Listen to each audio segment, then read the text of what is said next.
Welcome to Faithing Out Loud. I'm Pastor Tony Ruth Smith, and this is my husband, Pastor Wesley Smith. Hello. And we are delighted that you're here to be with us as we think about what it means to live our lives out loud in the world in a way that honors Christ. Let's join the conversation.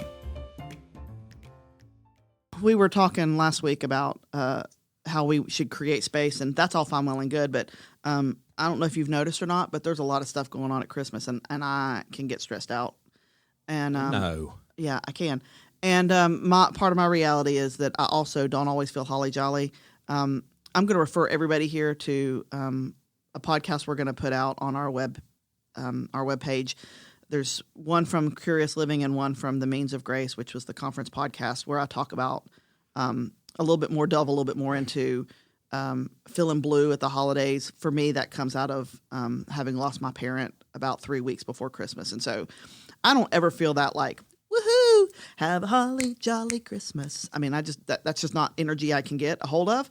Not a bad thing, but I tend to then overfunction a lot, or I did for a long time, trying to manufacture that feeling. And I want to offer a clarification here. Okay. Because I do think as we get closer to Christmas Eve and Christmas Day, you do tap into some of that energy. Certainly. I'm not like it's Captain just Grumpy not, Pants like you, but still. No. I get the Christmas spirit once Thanksgiving's over. Anyway, so you do have that joy, but it's always got a tempered. You know what it's like? It's like the memories in Inside Out. Yeah, joy and sadness. And joy and sadness live together. Yep. Right? And so I'm just very aware that my sadness and my joy live together. And I think there's lots of people that don't realize that those things are coexisting for them, that are just kind of holly-jollying it to cover up the sad. And I don't know that that's healthy. So that's sort of another podcast, but the reality is people get stressed at Christmas because there's a lot of gifts to buy and there's a lot of parties to go to and there's a lot of family to manage and there's just a lot of stuff that's attendant to those weeks leading up to Christmas. Yes. So I think it would be helpful and instructive if you could share with us the story of St. Nicholas.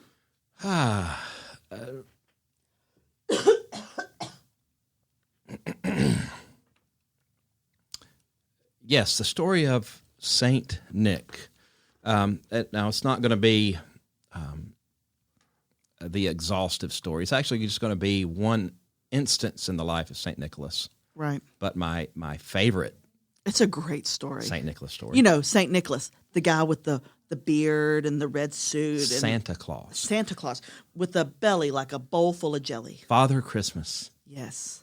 Papa Noel. So Saint Nicholas. Saint Nicholas was legit a bishop. Right. In the early 4th century, so the early 300s. Right. And I'm going to do just a really, really rapid, quick church history, Christian history snippet Buckle here. Up, friends. I'm giving you 1 minute. Let's go. Until the early 4th century, Christianity was not a formally recognized or approved religion in the Roman Empire, which means they were persecuted. Christians had to hide. There were periods where persecution was worse, and there were martyrdoms and violence, and periods where it lessened, but even then it was still technically illegal. The Emperor Constantine had a vision of Jesus or of God on the night before a battle, and he had all the Roman soldiers he was leading put a cross on their shields, and they were victorious the next day. And Constantine said, if we win this battle, I'll devote my life to God. And Constantine then converted to Christianity. Christianity became a formally approved religion of Rome, and years later it became the official Roman religion, like the state religion. But anyway, St. Nicholas was active as the bishop of a place called Myra in what is now Turkey, in those early years under the reign of Constantine. And Constantine quickly learned when he became a Christian that Christians didn't agree about everything all the time. Shocking. That there was actually a lot of conflict and division. So what I'm hearing you say is that I shouldn't be so worried about our day and time. I mean, it's just the way it is. Right. But in the 4th century, a lot of that conflict was basically over theology. And at the time, when St. Nicholas was bishop in Myra, it was about the nature of Jesus. Who is Jesus Christ, and what's Jesus' relationship to God? Right. And so there was another bishop and theologian, Arius, who argued and claimed that God the Father and Jesus were not the same. They were not. They weren't co-equal. They were not co-equal. That Jesus was subordinate to God the Father, and the Christian claim eventually became that Jesus is co-eternal with the Father, pre-existent. Right. So God the Father, God the Son are one. Arius didn't agree with this. In fact, Arius had the slogan of Arius and his followers was, there was a time when the Son was not. So there was a time when the Son was not, is what Arius claimed. So if you grew up, our friends that grew up Catholic will know the Nicene Creed. Well, hold on just a second. Hold up. I'm too fast. Yeah, you're getting ahead of me. So Constantine wanted the church to resolve these disputes, and so he called leaders across Christianity together for the Council of Nicaea, and in 325. 325. And Arius got up to present his views, to present his theology of the subordinate status of Jesus. And as Arius was talking, Nicholas, St. Nicholas, at this time, Bishop Nicholas. Okay. He was not a saint till later, but Bishop Nicholas. Nick was getting agitated. He was starting to get upset. Grumpy Santa. He was grumpy. And Arius kept on, and at a certain point, Nicholas had enough. Right. And he gets up, walks over to Arius, and punches him. In the face? In the face. Well, all righty then. He just levels him. And then Nicholas I don't know. Santa might want to do that to some people still today. Yeah, I'm sure. But Nicholas gets arrested. Really? Yeah, he gets thrown in a cell, and then he has a vision that night in his cell of Mary, the mother of Jesus. Uh-huh. And before they throw him in prison, they strip off his bishop's robe, and so he doesn't have any of the vestments that indicate his office as being a bishop. And that night in a vision, or the claim is that Mary gave him a new bishop's robe. Uh-huh. And so he walks out of the cell in the morning with his divinely given bishop's robe, and they reinstate him and all that kind of stuff. So, but it is pretty much, from what I understand, really recorded historical fact that Nicholas punched or slapped. I don't know which one is more insulting, but punched or slapped Arius in the face. Right. And so Saint Nick, who later became Santa Claus, now he was known as a very generous man. Right. Who would give gifts and charity just kind of freely, which of course led to the gift giving thing we associate with Santa Claus. But it also led to one of my favorite memes, which shows an icon of Nicholas, and it says, "I came here to give presents and punch heretics, and I'm all out of presents." And so that's the. So what I just got out of that was that if you want to punch somebody at Christmas time, you're not alone. Yeah, you're not innovating. Right. Right. And just to so you know, those of you who are hanging on the question of was Arius right or was Nicholas right, the Nicene Creed reads this way: We believe in the one Lord, Jesus Christ, the only Son of God, eternally begotten of the Father, God from God, light from light, true God from true God, begotten, not made, of one being, homoousios, that was the word in contention, of one being with the Father. Through him all things were made. Yeah, so eventually the Christian church rejected Arius's view, right? Arianism, we call it. And a central tenet of our faith as Christians is that Jesus is fully God in human form. Okay, so we want to talk about stress and how we live out our faith Yeah, that's kind of in meandering stressful there. times. That was a little bit of a meandering, but there's instructive thing there in the sense of when you get overwhelmed, everybody has reactions to being overwhelmed. Yes. Sometimes you're overwhelmed by people. Sometimes you're overwhelmed by circumstances. Sometimes you're overwhelmed by too much input. Sometimes you're overwhelmed by the number of things that need to get done. But we can all get overwhelmed. And I don't know anybody that hasn't been at some time or another in their lifetime been pushed to the very brink Yes.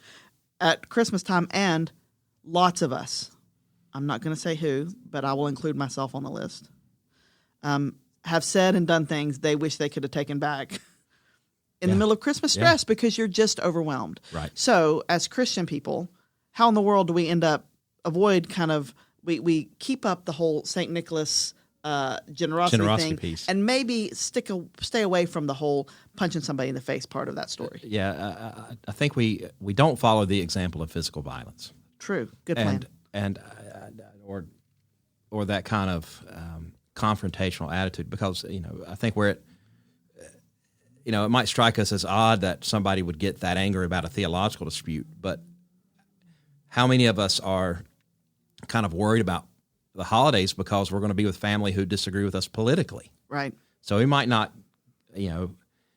get really angry about the theology, but we might get angry about politics, Right. and about things people say. Right. And so we need to follow the example of Jesus, Right. who says, so far as it depends on us, we live peaceably with all people. Right. And that may mean letting some things go. Right. And sometimes that's where we struggle. We feel like we have to, when somebody says something that we find offensive or insulting, sometimes we really struggle to just let it go. Right. I also think, too, that when you're dealing with the stress of, some of it is just acknowledging that there's stress at the holidays. And again, this is where Advent can help you. And what I mean by that is cultivating a little bit of quiet. Get a little bit more clear on what you actually want to do and what helps you have your heart in the right place for the season. And maybe let go of some of those things that aren't helpful. Right. It's okay to say no. It's okay to say no to a party. It's okay to say no to an event.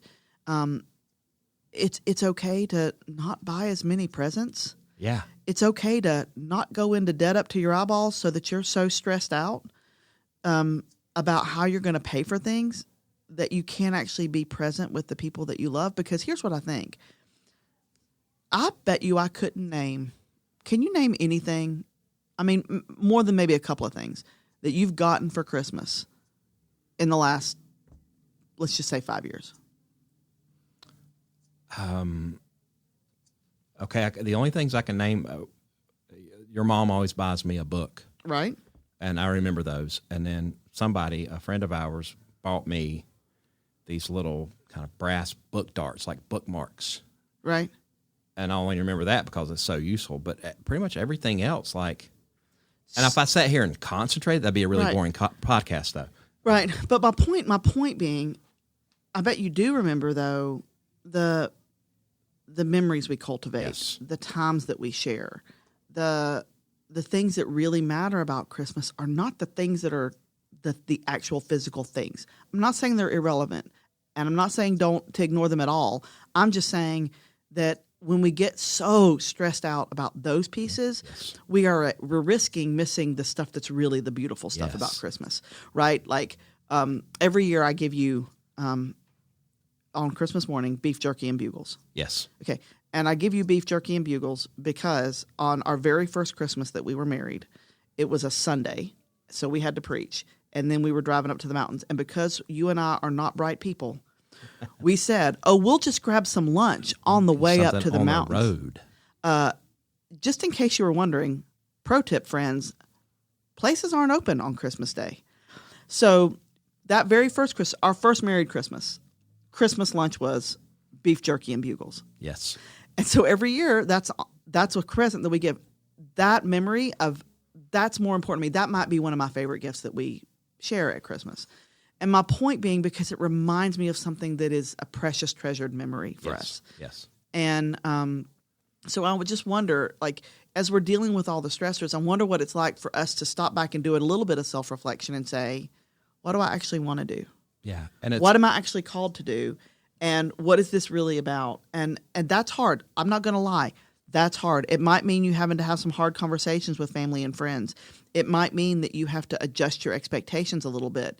But I wonder if there might not be something gained. I don't think what Jesus came to give us was stress. Yes. I think he came that we should have life. I think that he came that we should have peace, wholeness. I think that we would know love, that we would know joy, all those things we talk about in Advent, hope, peace, joy, and love. Stress is not one of them. Right. And yet it's the gift that we most keep giving at Christmas time. So I wonder how we could lean into what will help us to not do that. I agree. Let's keep talking about it.